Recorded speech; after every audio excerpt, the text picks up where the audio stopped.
United Nations এর যে convention আছে ওয়াটার নিয়ে, দুটো কনভেনশন, একটা হচ্ছে প্রথমে তো ইউরোপিয়ান দেশের জন্য ছিল, পরবর্তীতে সব দেশের জন্য উন্মুক্ত করে দেওয়া হয়েছে, সেটাতে আমরা স্বাক্ষর করব।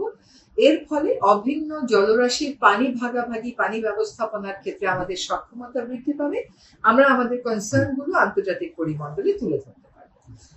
আমি বলেছিলাম দেশের 64টি জেলার 64টি নদী নিয়ে কাজ করবো, যদিও নদী রক্ষা কমিশন আমার অধীনে না, তারপরেও পানি আইন যেহেতু আমাদের সাবজেক্ট, সেজন্য আমরা 64টি জেলা থেকে 64টা নদী পুনরুদ্ধারের কর্মপরিকল্পনা নিয়ে এসেছি।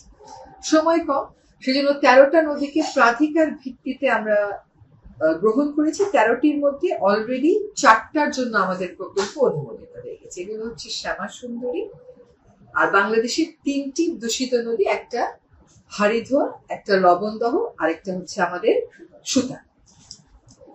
আমরা বিশ্ব ব্যাংকের সাথে কথাবার্তা প্রায় চূড়ান্ত করেছি যে তুরাগ নদীর 17 কিলোমিটার আমরা ড্রেজিং করব এবং পাশের গোরান চটবাড়ির পরিবেশটাকে আমরা উন্নত করব।